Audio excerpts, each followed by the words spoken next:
Bismillahirrohmanirrohim. Assalamualaikum warahmatullahi wabarakatuh. Salam guru penggerak. Kembali lagi dengan saya Ike Mayang Arum, calon guru penggerak Angkatan 8 Kabupaten Majalengka, Jawa Barat.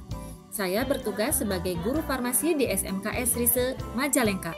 Dalam video kali ini saya akan memaparkan ruang kolaborasi modul 2.1 mengenai pembelajaran untuk memenuhi kebutuhan belajar murid. Selamat menyaksikan. Dalam ruang kolaborasi kali ini, fasilitator kami yang bernama Bapak Denden Nurjaman membagi menjadi 4 kelompok sesuai dengan jenjang pendidikan, di mana saya termasuk ke dalam kelompok 4 jenjang SMK. Anggota kelompok 4 terdiri dari 2 orang, yaitu Bapak Rasta dari SMKS PGRI Jatiwangi dan saya sendiri Ibu Ike Mayang Arum dari SMKS Rise Majalengka. Kami berdua berkolaborasi untuk menelaah situasi atau peristiwa yang kelima untuk jenjang SMK, di mana situasi atau peristiwa tersebut adalah sebagai berikut. Pak Ceta adalah seorang guru mata pelajaran teknologi perkantoran di sebuah SMK. Ia rencananya akan melakukan sebuah pembelajaran tentang transaksi online untuk murid kelas 10 jurusan otomatisasi dan tata kelola perkantoran. Saat merencanakan pembelajaran, tentunya Pak Ceta membuat tujuan dari pembelajaran yang akan dilakukan. Tujuan pembelajarannya adalah murid-murid dapat memahami ruang lingkup transaksi online dengan cermat dan kritis. Adapun ruang lingkup transaksi online ini akan terdiri dari materi mengenai pengertian-pengertian transaksi online, manfaat transaksi online, dan jenis-jenis transaksi online. Sehubungan dengan pandemi saat ini, pembelajaran pun terpaksa harus dilakukan secara daring. Pak Ceta memutuskan untuk membuat sesi melalui Google Meet dan juga dilanjutkan dengan sesi WA grup kelas.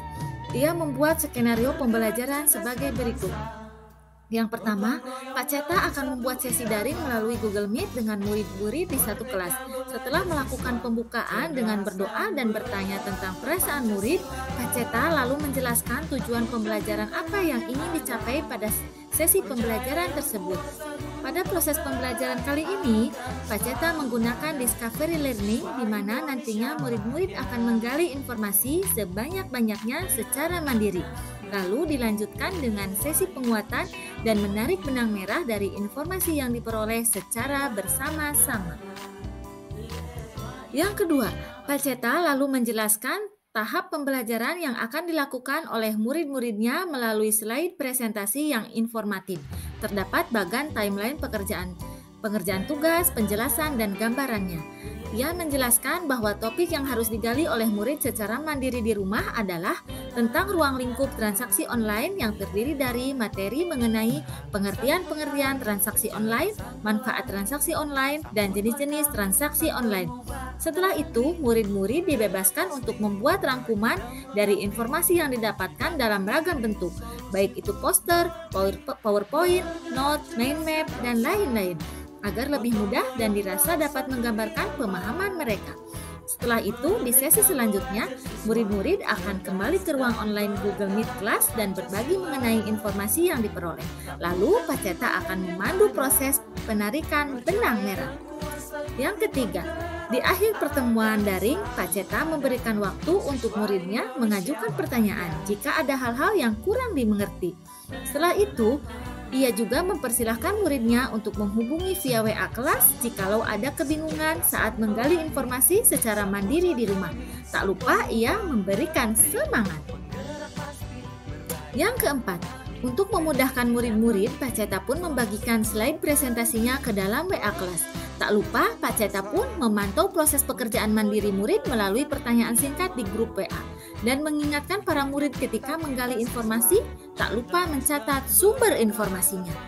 Yang kelima, saat proses memantau ini, Pak Ceta juga melakukan asesmen informal. Ketika kemudian ia menemukan beberapa murid-muridnya ternyata masih ada miskonsepsi dan perlu bantuan, maka Pak Ceta kemudian menghubungi murid-muridnya tersebut untuk meminta mereka bertemu dengan Pak Ceta dalam sebuah kelompok kecil secara daring. Di dalam pertemuan kelompok kecil tambahan ini, Pak Ceta memberikan petunjuk ulang atau bantuan pertanyaan-pertanyaan untuk membantu murid mendapatkan pemahaman yang lebih baik. Yang keenam, setelah selesai dengan tugas mandirinya, para murid pun kembali bertemu Pak Ceta di sesi pembelajaran daring selanjutnya. Pak Ceta dan murid-muridnya berdiskusi serta berbagi informasi melalui sharing langsung dan kemudian menarik kesimpulan bersama-sama. Setelah itu, Pak Ceta akan meminta murid untuk bekerja dalam kelompok. Di dalam kelompok tersebut, Pak Ceta meminta muridnya untuk kembali berdiskusi dan saling menguatkan pemahaman serta membuat rangkuman pemahaman topik transaksi online secara berkelompok dalam ragam bentuk, baik itu poster, PowerPoint, note, mind map, dan lain-lain. Kemudian ia juga memberi rubrik penilaian agar para murid lebih mengoptimalkan penggambaran pemahamannya mengenai topik transaksi online. Pertanyaan pertama sebagai bahan diskusi kami adalah, dari skenario pembelajaran yang telah ditelaah, apakah kebutuhan belajar murid yang berusaha dipenuhi oleh guru tersebut? Jawaban kami adalah kebutuhan belajar yang berusaha dipenuhi adalah yang pertama, minat murid, yang kedua adalah profil belajar murid. Pertanyaan kedua, bagaimana cara guru tersebut menentukan kebutuhan belajar muridnya? Yang pertama, mengenai minat murid.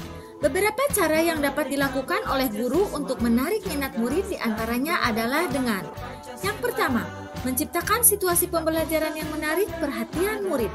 Dan yang kedua, menciptakan konteks pembelajaran yang dikaitkan dengan minat individu murid. Ini tercermin saat Pak Ceta mengajar menggunakan banyak gambar atau alat bantu visual saat menjelaskan. Yang kedua, mengenai profil belajar murid. Karena profil belajar murid terkait dengan banyak faktor, diantaranya preferensi gaya belajar. Gaya belajar adalah bagaimana murid memilih, memperoleh, memproses, dan mengingat informasi baru. Gaya belajar visual diantaranya belajar dengan melihat, misalnya melalui materi yang berupa gambar, diagram, PowerPoint, catatan, peta konsep, grafik organizer, dan sebagainya. Ini tercermin saat Pak Ceta memberikan tugas dengan memperbolehkan murid-muridnya memilih cara mendemonstrasikan pemahaman mereka tentang transaksi online. Murid boleh menunjukkan pemahaman dalam bentuk poster, PowerPoint, note, mind map, dan lain-lain agar lebih mudah dan dirasa dapat menggambarkan pemahaman mereka. Pertanyaan ketiga, strategi pembelajaran berdiferensiasi apa yang digunakan?